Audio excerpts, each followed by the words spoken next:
গাজা যুদ্ধ ঘিরে পুরো বিশ্ব এখন অস্থির। একদিকে ভয়াবহ মানবিক বিপর্যয়, অন্যদিকে কূটনৈতিক তৎপরতায় ব্যস্ত হয়ে উঠেছে বিশ্ব শক্তিগুলো। জাতিসংঘ, যুক্তরাষ্ট্র, ইউরোপীয় ইউনিয়ন সহ বিভিন্ন দেশ যুদ্ধবিরতি ও বন্দি বিনিময়ের আহ্বান জানাচ্ছে। ব্রিটেন, ফ্রান্স ও ইউরোপীয় কাউন্সিলও এই মুহূর্তে শান্তি প্রতিষ্ঠার একমাত্র পথ হিসেবে একটি রাজনৈতিক সমাধানের ওপর জোর দিয়েছে। এই প্রেক্ষাপটে যুক্তরাষ্ট্রের প্রেসিডেন্ট ডোনাল্ড ট্রাম্প এবং ইসরায়েলের প্রধানমন্ত্রী বেনিয়ামিন নেতানিয়াহু এলো একটি নতুন শান্তি পরিকল্পনা নিয়ে।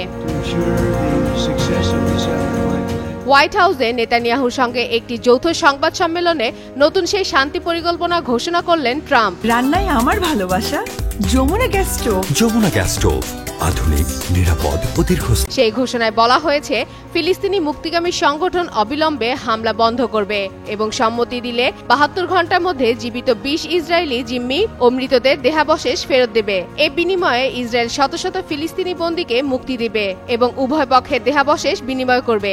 একই সঙ্গে মুক্তিগামী সংগঠনকে নিরস্ত্রকরণ করা হবে এবং গাজার ক্ষমতা হস্তান্তর করে একটি অন্তর্বর্তী সরকার গঠন করা হবে।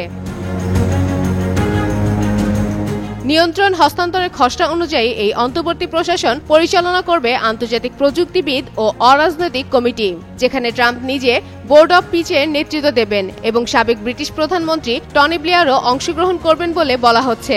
পাশাপাশি ট্রাম্প দাবি করছেন, আরব দেশগুলো ফিলিস্তিনি মুক্তিগামী সংগঠনকে নিরস্ত্র করতে সহায়তা করবে। যদি সেটাতে ব্যর্থ হয়, তাহলে ইসরায়েলি প্রয়োজনীয় পদক্ষেপ নেবে এবং যুক্তরাষ্ট্র তাদের পূর্ণ সমর্থন দেবে। গত মঙ্গলবার জাতিসংঘের সাধারণ পরিষদ অধিবেশনের ফাঁকে ৮ মুসলিম দেশের নেতাদের সঙ্গে বৈঠক করেন ট্রাম্প। ওই সময় এই সিদ্ধান্ত নেওয়া হয়েছে বলে ধারণা করা হচ্ছে। বিশ্ব নেতাদের চাপ ও কূটনৈতিক চাপই শেষ পর্যন্ত নেতানিয়াহুকে এই সমঝোতায় রাজি হতে বাধ্য করেছে। বিশেষ করে যুক্তরাষ্ট্র ও ইউরোপীয় দেশগুলোর কঠোর অবস্থান, কাতার ও মিশরের মধ্যস্থতা এবং সাম্প্রতিক জাতিসংঘ অধিবেশনে নেতানিয়াহুর বিরুদ্ধে তীব্র সমালোচনা তাকে যুদ্ধবিরতির দিকে নিয়ে এসেছে।